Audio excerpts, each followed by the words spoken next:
Hey guys, it's a weightlifting therapist just coming back to you and make another video. Today I want to talk specifically about what are the top basically 3 reasons and benefits you get working in an inpatient clinical setting, whether that be an inpatient residential treatment center that's long-term, or a psychiatric hospital that I work in, something specific for either adults or adolescents, the elderly. I mean, what have you. There's tons of different things that you can do. So I'm going to focus on, just because it's my experience working in the inpatient psych hospital with adolescents, and kind of just the benefits you get out of working in kind of that tough environment. So first off, I just mentioned it. I think number 3, start with that. When you're in an inpatient setting, it's a tough environment. I know with social work and counseling, anything is difficult. Everything is difficult. You usually don't have enough time to complete what you need to complete, or you don't have enough resources. And I think in an inpatient, usually a lot of the behavioral health hospitals are owned by a corporation, and so everything is magnified. The pressure is magnified. The cases, the acuity is magnified. Every day there's usually some type of crisis or someone in crisis that you're having to sort out or help sort out. And so there's constant pressure, there's limited time, and it really stretches your endurance and your ability to stay calm under pressure over time. So I think that's definitely a benefit. You know, if you can exist in that environment, at least in my community, it speaks volumes to, you know, going on to other types of employment or jobs in this field, and even outside of this field. You know, if you can thrive and you know, be the big tuna in the small pond, and thrive where a lot of people flush out and wash out, and it's just not a good fit for a lot of case managers and social workers and counselors. I think it really kind of gives you an idea of what your skill set is. You get a lot more confidence in yourself. The second thing is just the knowledge that you gain, your knowledge base. You know, I was having a conversation with a psychiatrist that I work with and I'm really close to, and have a pretty good relationship. And one of the things that I mentioned is, hey, you know, I might be looking to transition to working in the schools or doing some outpatient, really just having a moment of feeling sorry and pity and thinking this is too much. I mean, just at that time, a kid comes running by screaming, just anyhow, I can't really set up the scene for you. But I just sat there and I was thinking, you know, I'm about ready to take my clinical test and bounce on out of here. One of the things the psychiatrist shot back is, you know, good for you, it's awesome, but also, like, you've learned a lot here. And that's absolutely the case. More so than anything you see outpatient, and I'm sorry, I don't want to bash outpatient. I know sometimes we can get this elitist view in an inpatient setting, but I can't express the funnel of acuity, and by acuity I mean just the severe nature of each of all the cases that are coming through the door. You know, the cases that we see, I mean, sometimes you see some pretty weak admits. Not every case is the world falling apart. You know, a lot of it is girlfriend breakup, relationship issues, you know, some general miscommunication with parents, and bottling up some depression, anxiety, and that leading to making a statement, or I wish I wasn't here, and then all of a sudden they're at the psych hospital.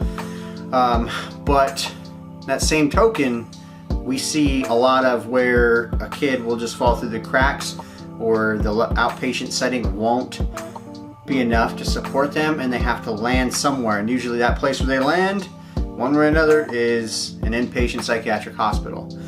And we see a lot, you know, it comes and goes in waves, but obviously you're dealing with the most complex, difficult cases in the community, mental health wise, and you're dealing, I mean, it's Tuesday. It was Tuesday the other day.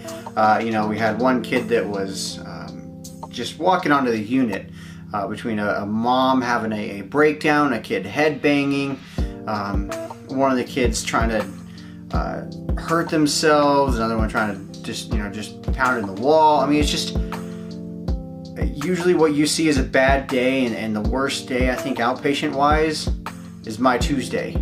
So you have to struggle and strain through these cases, and they're difficult, and the parents have all the things they want to say and all the things they want to mention, and you're trying to coordinate with aftercare and with other therapists and counselors and with doctors, and you're trying to navigate this field for this kid to be able to feel comfortable going home, and how to balance the parents' expectations with what the kid wants and what needs to change. And then over on top of all of this, you have this corporation that's expecting certain outcomes in certain times, and you have to juggle all these things at the same time and do it with composure and calmness and poise. And the cases are no joke. I mean, like I said, you'll have some cases that are difficult, but you'll see a greater number of these difficult cases that stretch you as a clinician, as a professional.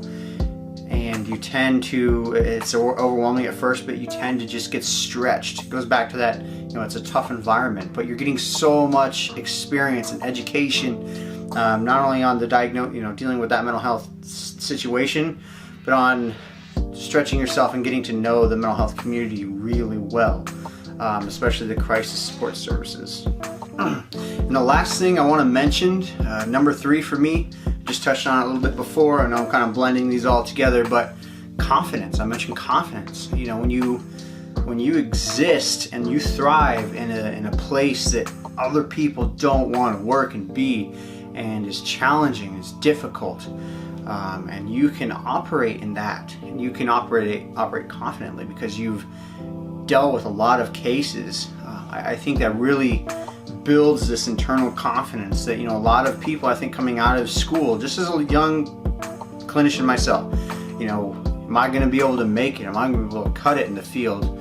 There's a few ways to kind of test that. You can work your way up, and you can do some light outpatient counseling. You can maybe volunteer. You can take some runs through child protection. You can ease yourself into the severe cases, or you can jump right into a really difficult environment, and you can really test what you're made of. And for me, that's been the most challenging thing, because I wasn't entirely aware. I mean, I had a background in juvenile corrections, working as a clinician in there, but that didn't even hold a candle to the stuff I struggle with in an inpatient psych hospital. So that being said, you get your confidence, you get your education, and you become a better clinician overall working in such a tough environment. I know a lot of these things kind of blend together in the same thing, but that's how this is. I don't know how else to explain it. That being said, it is a really challenging place. I don't see myself working in this type of facility long term. Career. I want to try some other different things, but going into those other different things and those new career paths I have in mind, I know if I can exist in this hostile environment and I can exist well, and I have this confidence myself, I think I'm pretty capable at handling a lot of severe situations, and I've seen a lot over the 3 years I've been here. I feel more confident if I were to go to an outpatient setting or go work in a school, or whatever else I may do.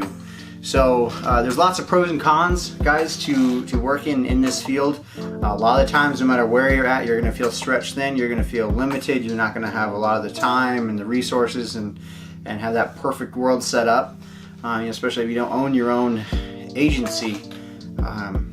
But regardless, these skills that you learn, and the ability to talk to people and juggle skills under pressure, and to do it well, is a very marketable trait, regardless of what field you go into. So always keep that in mind when you have that social work or counseling degree. You